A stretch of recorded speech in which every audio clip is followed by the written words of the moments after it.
COVID-19, Megathread, week of April 16–April 22nd.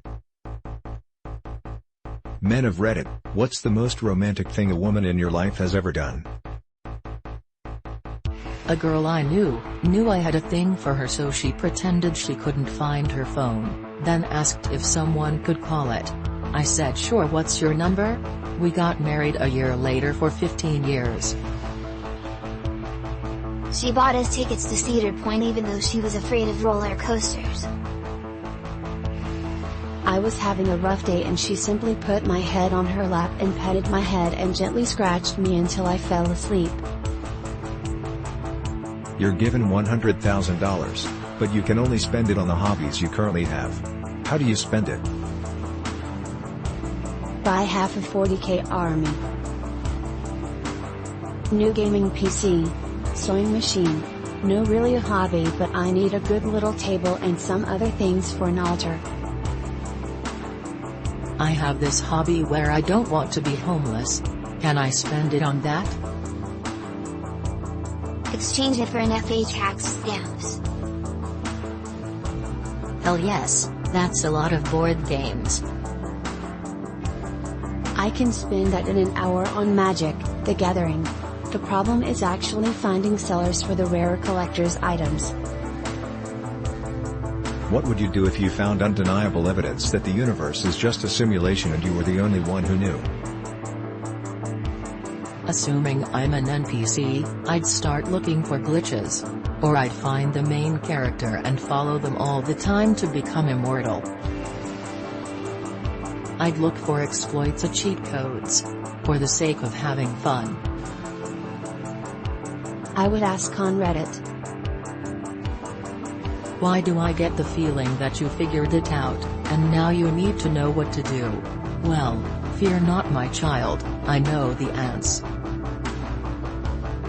What weapon from a video game would you choose if a zombie apocalypse broke out? The Death Star. Ray gun. I would think a portal gun would trivialize zombies. Instant escapes for you, 1,000 feet drops for them. Gravity gun. BFG. One shot all gone. Command block from Minecraft. Fierce deity mask. What is your favorite Reddit post of all time? The post on r/Tifu about the guy who tossed his undercooked steak at a closed window while at his wife's boss's house for dinner. That guy who pretended he didn't know what a potato was. Though I think I read another comment that it wasn't an original story but actually from a sketch comedy show or something. It's still funny though. The one where the guy thought that his landlord was leaving notes for him in his apartment, but some Redditors told him to check for carbon monoxide and it turned out he was leaving the notes himself. The one where the guy kept taking pictures of how he took pictures with more and more ridiculous camera setups. I wouldn't even know how to look it up, but it was one of the funniest things I've ever seen. The poop knife saga.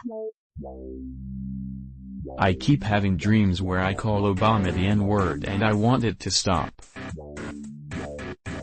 The Am I the Asshole post where the guy ate most of a 6-feet party sub and was completely oblivious to being in the wrong. People no longer bound by their non-disclosure agreements. What can you now disclose? The cake/cupcake shop I used to work for claimed everything was homemade, but used Pillsbury cake mix as a base. As a lawyer, I viewed a lot of these in tort settlements. The most common use of the NDA is to keep the award amount quiet so everyone won't sue the company, hoping to get that sweet settlement money. Their machine doesn't do what they want it to. Because they designed it and they're not engineers. Also, all investments into their company is investment into a long-term project that they're making out will take way less time than it will. A. Their groundbreaking idea was the same one everyone else had 10 years before. Your whole family gets to see everything you currently have open/downloaded in your computer and phone. What is the worst thing they'd find? I made a folder on my computer just for this scenario. My mom opens up my computer to find a folder labeled private, expecting to see a gigaton of porn. It's just 500 photos of yellow mustard. Edit. Wow, this blew up. Google Pages open with words I wasn't sure how to spell and autocorrect pretended not to know. My family will be disappointed that I am a boring piece of shit. Fanfiction. So much fanfiction. And it's not even smutty fanfiction. It's like 150k murder mysteries that just so happen to feature known, lovable characters. The empty document titled Thesis. The quarantine really screwed with my ability to study. Been having some health issues, not COVID related, and had me thinking about someone going through my computer after I'm gone. Deleted anything and everything that would be unpalatable. Homework folder. Which unsolved mystery are you most interested in? Why? Where is Shelly Miscavige and why does her creepy husband David seem to get away with everything? D.B. Cooper. The fact that the moment he jumped out of the 727, nothing about him was ever uncovered again. Did he die? If not, what happened to him? The Isabella Stewart Gardner Museum theft of $500 million worth of art on March 18, 1990. There's a reward of $10 million for return of the stolen art from Boston's museum. What was in the chamber under the Sphinx? I think people know what they think happened, but Madeleine McCann. I've always hoped for an outcome to it as it was massive news. Lori Vallow and her missing kids. The fact so many people around her keep dying is really suspicious.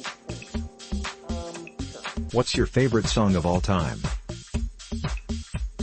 My favorite song is Like My Mood, it changes every day. September by Earth, Wind of Fire. So groovy. Can't help falling in love Elvis Presley. Every time I come across this song randomly, I feel the same way I felt listening to it the first time, Purple Heart. Just Like Heaven, The Cure. Wish You Were Here, Pink Floyd. That song never fails to make me tear up. It's not the best song in the world, or even the best from Pink Floyd. But it holds so many bittersweet memories for me. And I feel like that's what makes a song truly great. 1979 Smashing Pumpkins. Feel Good, Incorporated.